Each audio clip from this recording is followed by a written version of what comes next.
So I'm Jonny Wathen, CIO, Chief Information Officer for Wellspring Academy Trust. Wellspring is a large and growing multi-academy trust which is operating in 28 schools across the north of England. And it's a charity, a registered charity, limited by guarantee, which is effectively an education charity that looks after schools as part of the academisation policy. My role as CIO is responsible for three sort of discrete domains. So it's a little bit unusual because it includes digital, as you would expect, but it also includes commercial, and it also includes performance domains within that executive portfolio.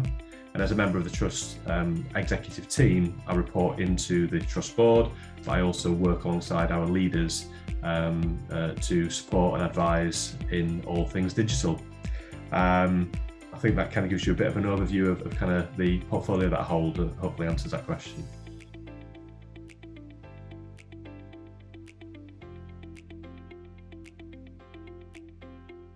Yeah, it's been an eventful couple of years, certainly for everybody, and the education sector is no different. So there was a lot going on prior to the COVID pandemic, but what we realised very quickly was that the biggest challenge presented by the global pandemic was the ability to deliver remote education and the ability to work from home anytime, anywhere.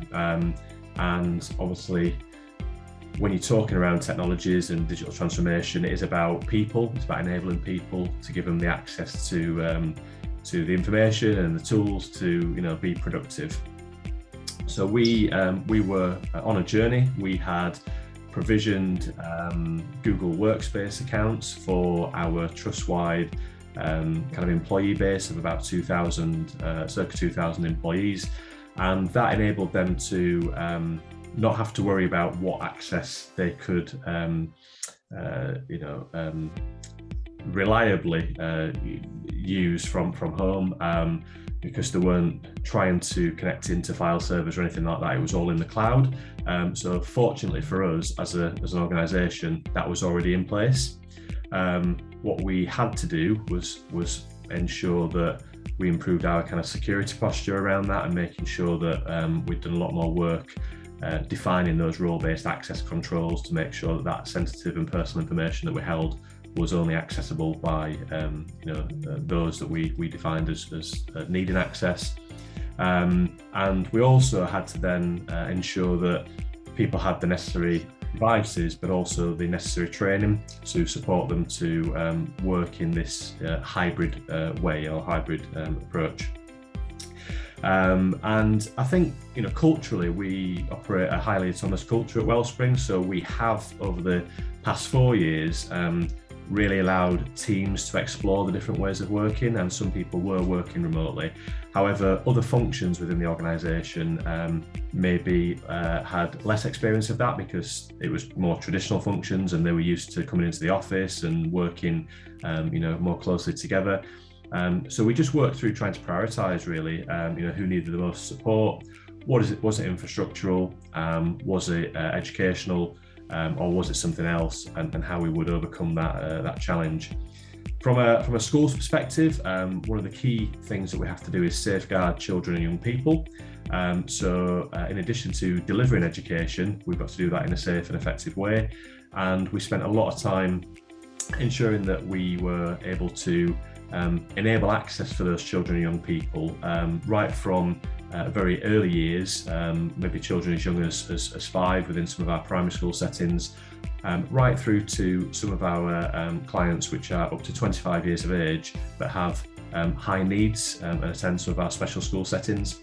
And so that was another challenge that we all had to collectively overcome. And I think the other key priority there is, I mentioned safeguarding. So when you start to protect some of the personal information that comes with the responsibilities of running an education provision, for many years that's been done within the 4 walls of the school. When you start to do education, you need to be able to do that from home as well. So I think there were some of the key priorities that we had to attend to. And the way that we achieved that aspect of it was by moving our management information system into the cloud. And I'm pleased to kind of achieve that. Certainly, I think it was by September 2020, all of our management information was in the cloud on a secure platform.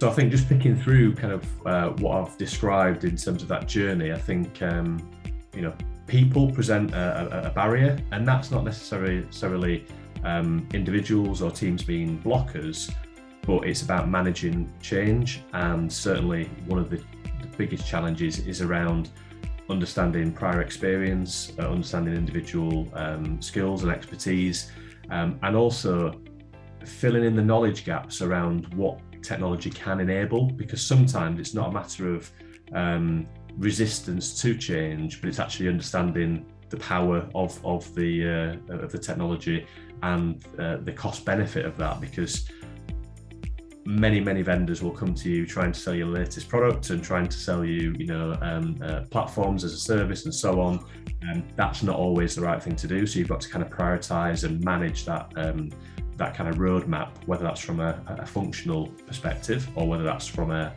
individual perspective.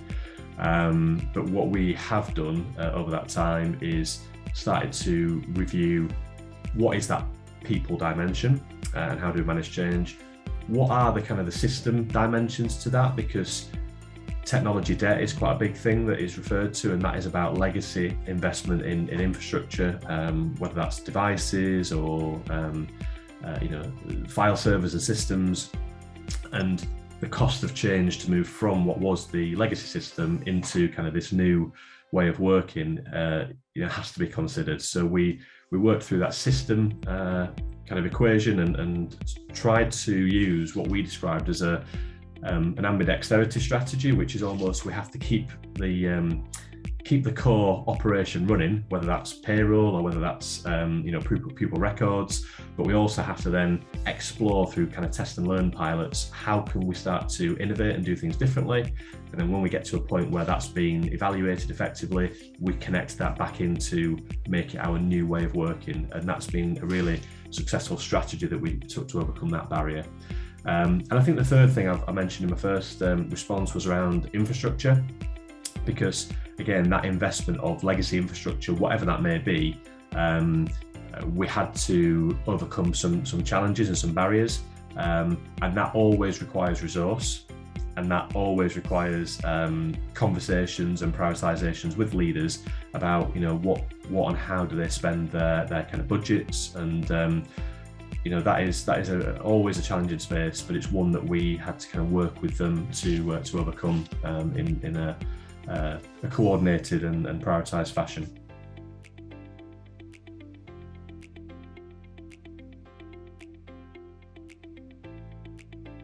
I think leaders' perspectives are varied because some people understand the term digital transformation. So I think what we did was we started to ensure we had kind of that baseline understanding of what transformation actually is. And so the definition of digital transformation for me is about creating value using technologies, but also considering the business model that underpins that and how we actually change the way we do things fundamentally. Now that's quite complicated in its own right. So we started to use some analogies around different terms that underpin digital transformation. So we started to explore what is digitization, and that is about taking maybe paper-based processes and application forms for people joining the organization and putting that onto traditionally a Word document or some kind of word processing template, and having that digitized way of working was one thing. But then actually getting more value from that process was then saying, well, actually, if we change the way that we the end-to-end process works, we can start to digitalize that process, and we can start to derive some data-driven insights from that. So that might be the number of applications or the type of people that are applying for different jobs. So there was a cultural shift and an educational piece that we employed around raising awareness, but also starting to develop understanding of both process mapping, which was relatively new for a lot of our teams, because as a sector, the map sector's only been around for probably the best part of over a decade, and nobody's really approached it from a process mapping perspective before. And then the second thing is, how can we then start to automate some of those processes? How can we reduce the burden in terms of the human cost of time and processing in such a way that allows us to